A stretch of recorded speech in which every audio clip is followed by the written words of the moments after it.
Pekerjaan yang mustahil. Baginda baru saja membaca kitab tentang kehebatan Raja Sulaiman yang mampu memerintahkan para jin memindahkan singgasana Ratu Bilqis di dekat istananya.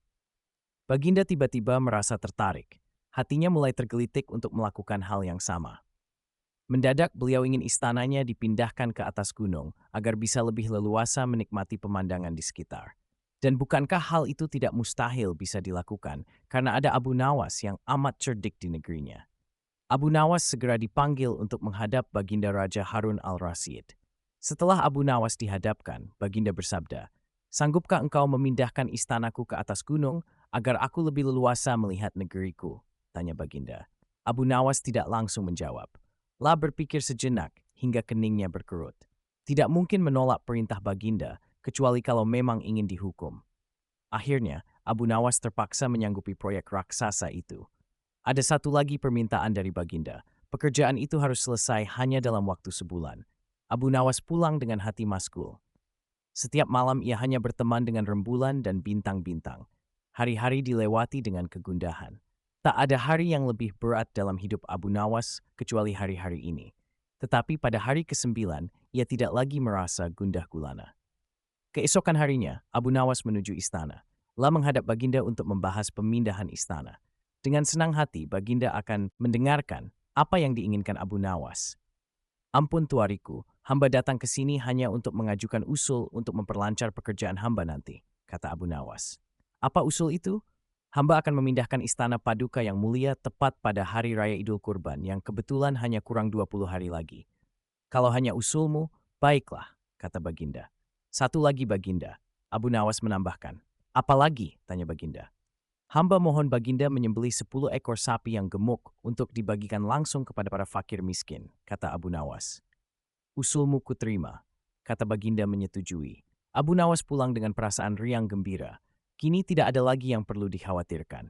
Toh nanti bila waktunya sudah tiba, ia pasti akan dengan mudah memindahkan istana Baginda Raja. Jangankan hanya memindahkan ke puncak gunung, ke dasar samudera pun Abu Nawas sanggup. Desas-desus mulai tersebar ke seluruh pelosok negeri. Hampir semua orang harap-harap cemas. Tetapi sebagian besar rakyat merasa yakin atas kemampuan Abu Nawas. Karena selama ini Abu Nawas belum pernah gagal melaksanakan tugas-tugas aneh yang dibebankan di atas pundaknya. Namun ada beberapa orang yang meragukan keberhasilan Abu Nawas kali ini. Saat-saat yang dinanti-nantikan tiba.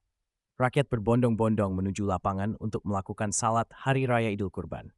Dan suri salat 10 sapi saja berpirf disembord. Medising segural dibagikan kepada fakir miskin.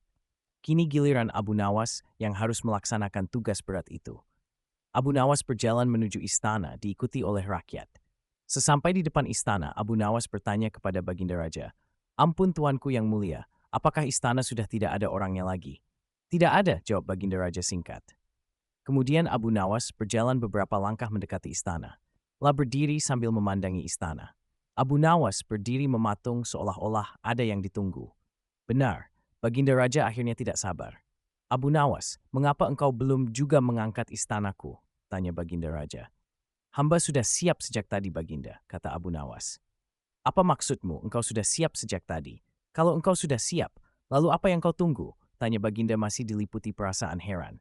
"Hamba menunggu istana Paduka yang mulia, diangkat oleh seluruh rakyat yang hadir untuk diletakkan di atas pundak hamba. Setelah itu, hamba tentu akan memindahkan istana Paduka yang mulia ke atas gunung sesuai dengan titah Paduka." Baginda Raja Harun al-Rasyid terpana. Beliau tidak menyangka Abu Nawas masih bisa keluar dari lubang jarum.